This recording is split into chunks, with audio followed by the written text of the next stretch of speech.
संकल्प में आप सबका स्वागत है। मैं अविनाश आप लोगों का स्वागत करता हूं आज के अपने इस वीडियो में, जो कि वर्ल्ड हिस्ट्री के बढ़ते हुए सीरीज के अंतर्गत हमारा आज फ्रांस की क्रांति है, फ्रांसीसी क्रांति।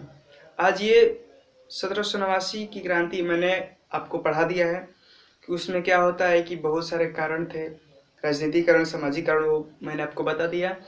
इसके वजह से वेस्टिल का पतन होता है 14 जुलाई 1789 ईस्वी को, और वहां से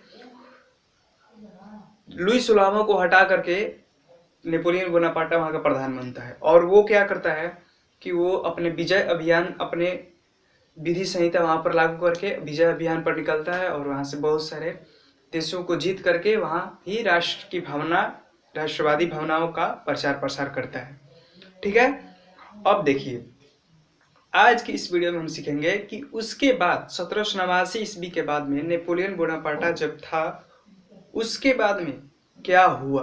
मतलब वो जब उस मृत्यु का प्राप्त हो जाता है तो अब उस फ्रांस की क्या स्थिति हो जाती है, क्या वही व्यवस्था रह जाता है या फिर उसमें चेंजिंग देखने को भी मिलते हैं।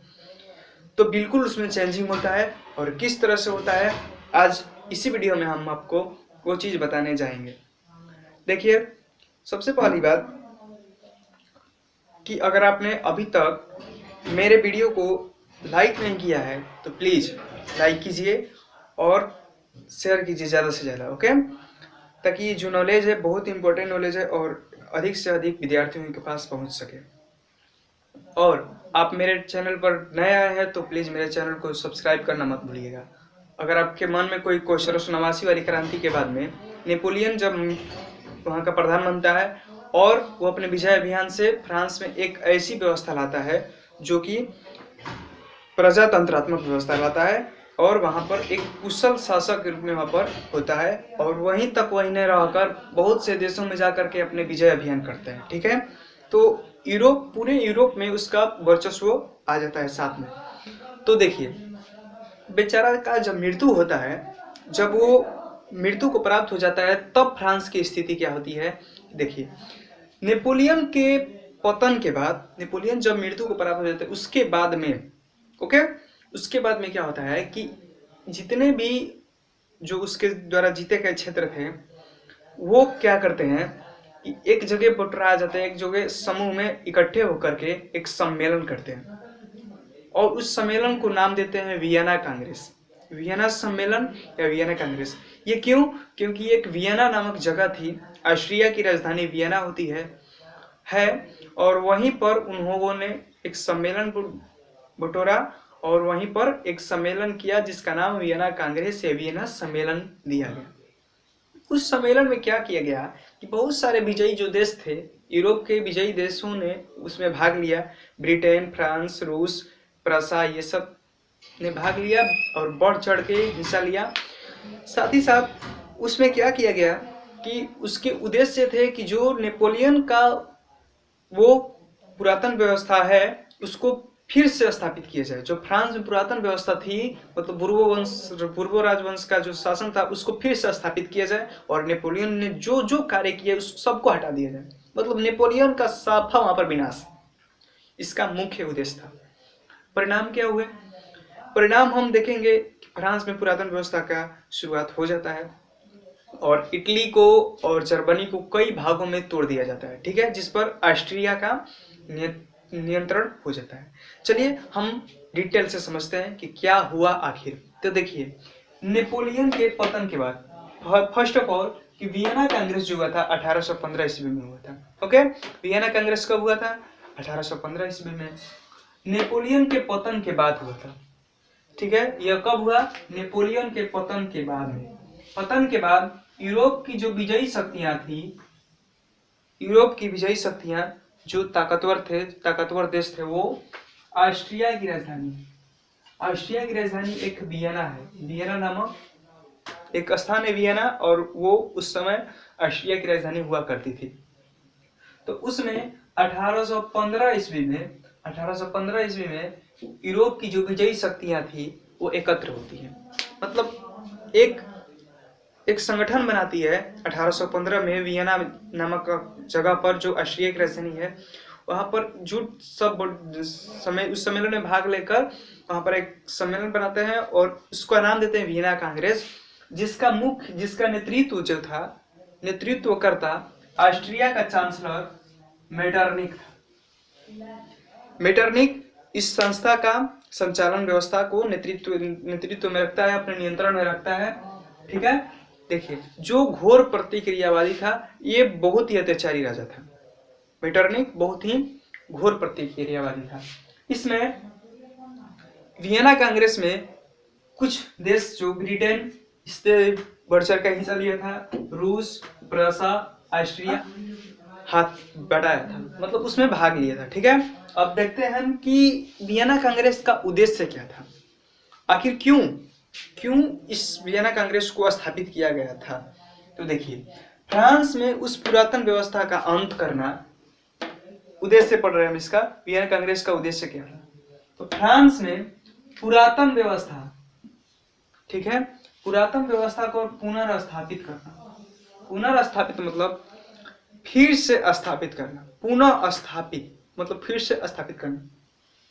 फ्रांस में जो पुरातन व्यवस्था थी, मतलब पूर्व राजवंश का जो शासन था, लुई 16 वो सब राजा थे, मतलब क्या वो पुराना क्या था, राजतंत्र था। अब क्या आ गया है, प्रजातंत्र फ्रांस में। तो उस राजतंत्र को फिर से वहां पर स्थापित करना वियना कांग्रेस का प्रमुख उद्देश्य था, जिसे अब वो कौन से पुरातन व्यवस्था थे जो नेपोलियन के युद्ध द्वारा समाप्त कर दिए गए। नेपोलियन के युद्ध द्वारा ही फ्रांस में राजतंत्र की जगह पर प्रजातंत्र आया था।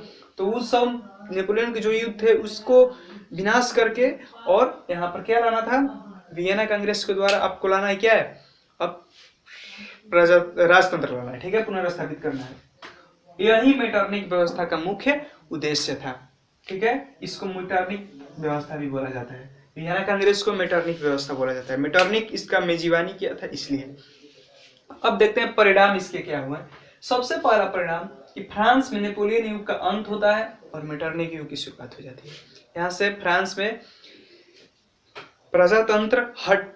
प्रजातंत्र को पीछे ढकेल दिया जाता है और राजतंत्र को एकदम अब आगे लाया जाता है, जहां पर फ्रांस के में फिर से बुरो राजवंश का ये शासन आ जाता है। ठीक है, फ्रांस में नेपोलियन युग का अंत हो जाता है और मेटरनिक युग की शुरुआत हो जाती है। ठीक है, अब देखते हैं इटली पर भी और अन्य देशों पर भी देखने को मिलता है उसका प्रभाव।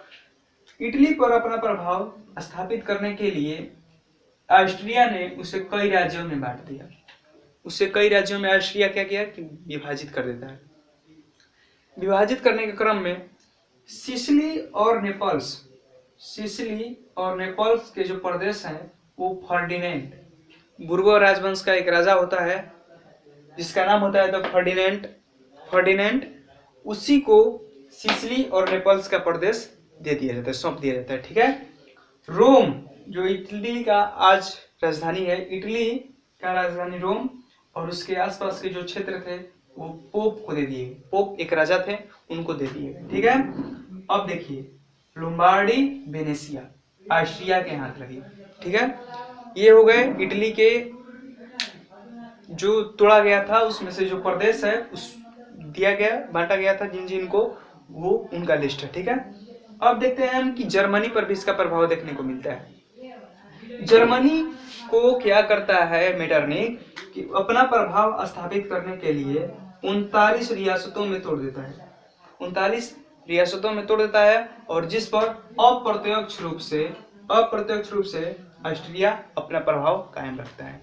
अब देखिए हमें फ्रांस की तरफ चलना है, तो इटली जर्मनी को हम ये जो परिणाम थे वो मैंने बता दिया, लेकिन मुख्य फोकस हमारा फ्रांस की क्रांति पर है। इसलिए यहाँ पर फ्रांस की क्रांति का एक रूप नया आता है कि यहाँ पर बुरो राजवंश का फिर से स्थापना हो जाता है, जो पहले खत्म हो गया था 1789 की क्रांति द्वारा।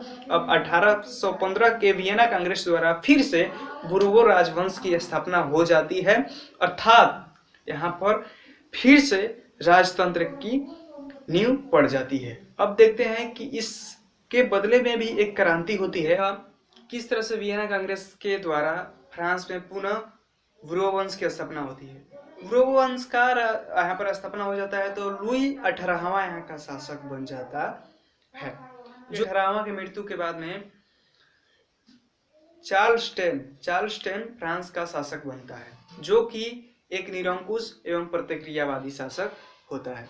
इसका जो ये क्या करता है कि जो नेपोलियन का जो विधि व्यवस्था तो उसको ध्वस्त करता है, और साथ ही साथ एक ऐसे प्रधानमंत्री को नियुक्त करता है जो कि इससे भी बड़ा प्रतिक्रियावादी था। देखिए, चलते हैं समझते हैं। चार्ल्स टेन एक निरंकुश एवं प्रतिक्रियावादी शासक था। ठीक है, यह एक निरंकुश जनता इसे पसंद नहीं करती थी। यह किया क्या कि यह एक प्रधानमंत्री नियुक्त करता है जिसका नाम पोलिगनेक होता है। यह पोलिगनेक नाम के व्यक्ति को प्रधानमंत्री के पद पर नियुक्त करता है, जो प्रतिक्रियावादी होता है। ठीक है, यह भी अच्छा नहीं था, यह भी प्रतिक्रियावादी था।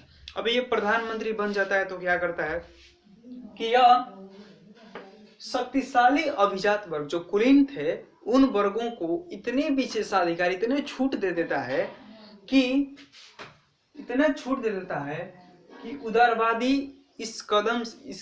उदारवादी जो थे, फ्रांस के जो अच्छे अच्छे व्यक्ति थे, वो इस कदम से, इस उठाए गए कदम से एकदम इसको षड्यंत्र समझ बैठे थे। इतने विशेषाधिकारों से विभूषित कर देता है कि उदारवादी इस कदम को षड्यंत्र समझते हैं। क्या समझते हैं?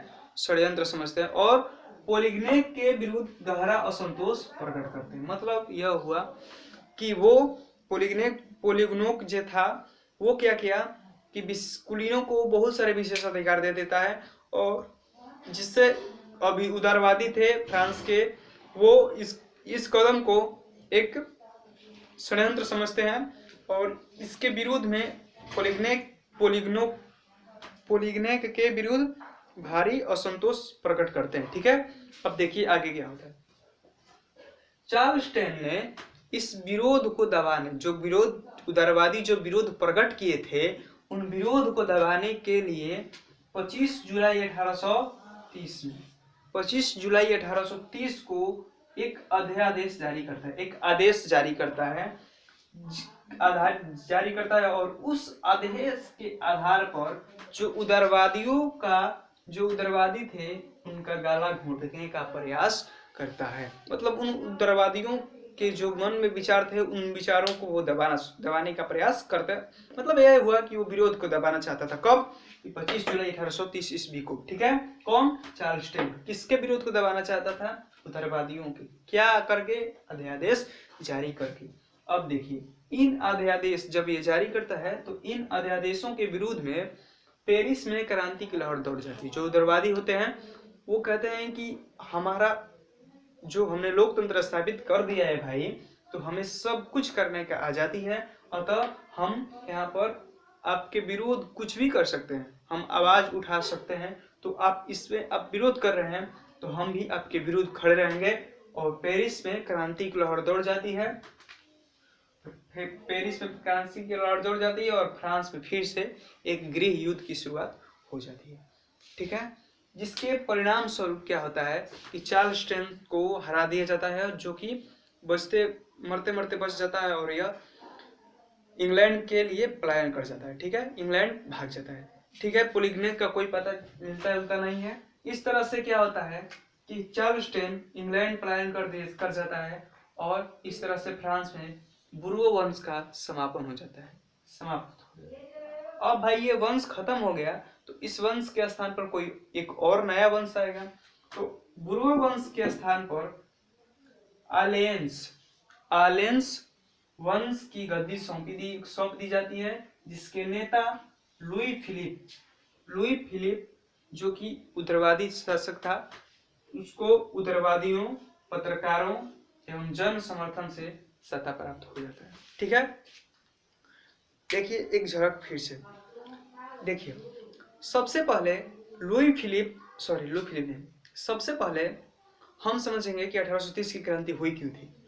जुलाई 1830 क्रांति इसलिए हुई थी कि जो चार्ल्स टेन उसने वो तो प्रतिक्रियावादी और निरंकुश था ही, साथ ही साथ वो क्या किया कि एक प्रधानमंत्री नियुक्त करता है। जिसका नाम पोलिगनेक होता है। वो पोलिगनेक वो भी प्रतिक्रियावादी एवं निरंकुश था। वो क्या करता है पोलिगनेक कि जो कुलीन थे उनको विशेषाधिकार पर विशेषाधिकार देता चला जा रहा था, जिसके विरोध में उदारवादी थे इसको एक षड्यंत्र समझते हैं और एक विरोध करते हैं। तो इस विरोध को दबाने के लिए चार्ल्स टेन करता क्या है कि 25 जुलाई 1830 ईस्वी को एक अध्यादेश जारी करके उन उदारवादियों का गला घोटने का प्रयास करता है। तो इस बात को लेकर के फ्रांस में क्रांति की लहर दौड़ जाती है और पेरिस में भी क्रांति की लहर दौड़ जाती है और पूरे फ्रांस में एक गृह युद्ध की शुरुआत हो जाती है, जिसके परिणाम स्वरूप बूरबों राजवंश का अंत होता है और लुई जो ये क्या था चार्ल्स टेन वो इंग्लैंड के लिए पलायन कर जाता है। साथ ही साथ यहाँ पर बूरबो वंश के राजवंश के स्थान पर ऑर्लेंस वंश के स्थापना होती है। साथ ही साथ इसके एक नेता लुई फिलिप को उदारवादियों, पत्रकारों एवं जन समर्थन से सत्ता प्राप्त होता है। यह थी हमारी जुलाई 1830 की क्रांति। आई होप आपको ये वीडियो अच्छा लगा होगा। अगले वीडियो में हम जुलाई 1848 की क्रांति पर विचार करेंगे। तब के लिए आज के लिए इतना ही। मिलते हैं नेक्स्ट वीडियो में 1848 की क्रांति को लेकर।